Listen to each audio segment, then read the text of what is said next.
Hola, estás en un nuevo tutorial del set de Philosophy.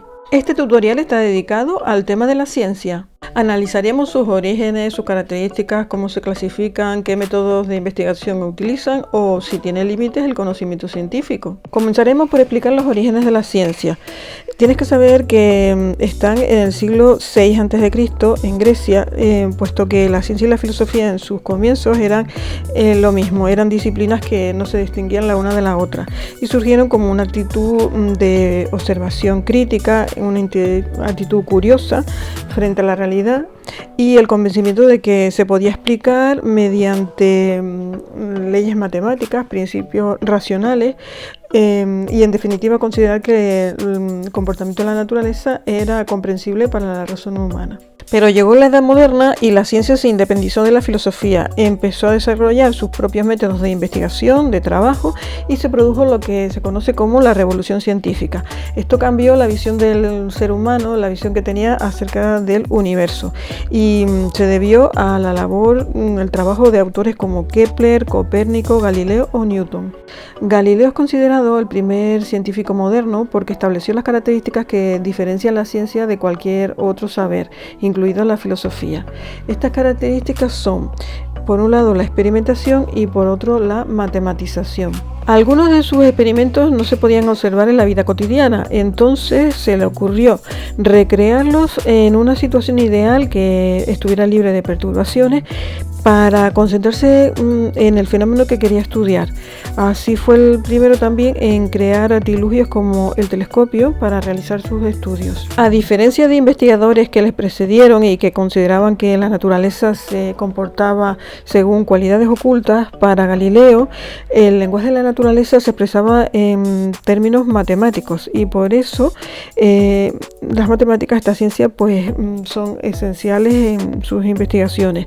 Cuantificar todas las observaciones realizadas le ayudaba, le permitía precisar al máximo sus trabajos y liberarse así de la ambigüedad y la subjetividad. La ciencia también se caracteriza por tener un lenguaje propio que se compone de conceptos que son términos específicos propios de cada ciencia y son términos que sirven para clasificar, hacer referencia a comparaciones o para medir. Esos conceptos nos permiten formular enunciados, explicaciones amplias del comportamiento de la naturaleza, las regularidades que observamos en ella. Cuando tenemos varias leyes científicas interrelacionadas, conectadas unas con otras, podemos formar una explicación de la realidad mucho más amplia, más compleja, es lo que se llama teoría científica, como por ejemplo la teoría heliocéntrica. Todas las teorías científicas tienen una representación gráfica de la realidad y a esta representación se le llama modelo científico, como el que ves en imagen. Para explicar los hechos de la realidad de una manera comprensible y clara, la ciencia ha elaborado diferentes tipos de explicaciones. Veamos en qué consisten. Explicación deductiva, propia de las matemáticas o de la lógica. Partimos de la pregunta, ¿por qué se han roto las tuberías? Pues si diéramos una explicación deductiva, tendríamos que partir de diferentes premisas para inferir una conclusión. Explicación probabilística es cuando, en lugar de establecer una conclusión como certeza, aceptamos la influencia de distintos factores que están interfiriendo en el suceso que queremos explicar. Por ejemplo, nos planteamos la pregunta de por qué existe la delincuencia juvenil.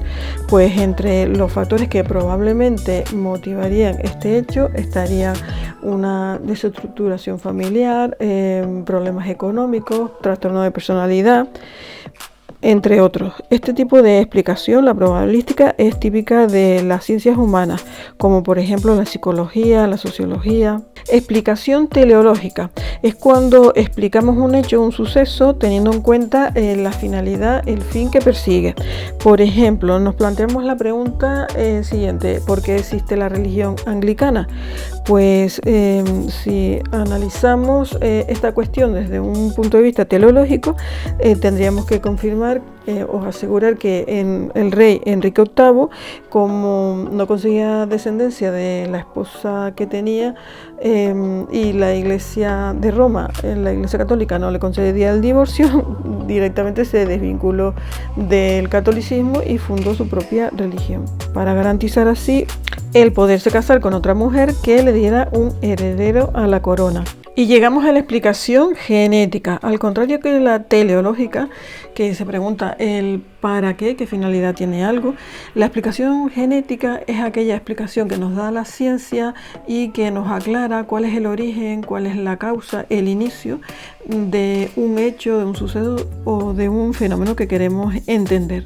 Por ejemplo, ¿por qué en nuestra lengua existen tantas palabras de origen griego, como por ejemplo filosofía, método, psique?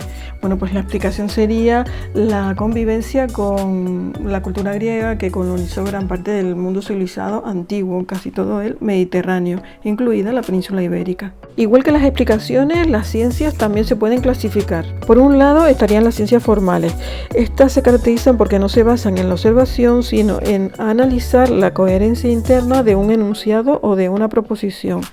Las ciencias formales son solamente dos, la lógica y las matemáticas. Y por otro lado están las ciencias empíricas, que son aquellas que se ocupan del mundo y de lo que sucede en él. Se caracterizan porque se basan en la observación, en la experimentación y todos sus enunciados, todas sus proposiciones tienen que ser comprobadas. A su vez, las ciencias empíricas se dividen en dos grupos. Las que se ocupan de la realidad natural o de la naturaleza se llaman ciencias naturales, como por ejemplo la física, la química o la biología. Y por otra parte están las ciencias sociales o también llamadas ciencias humanas, que son las que se ocupan de la sociedad y del ser humano, como por ejemplo la historia, la psicología, la sociología. Bueno, y hasta aquí este primer tutorial dedicado al tema de la ciencia.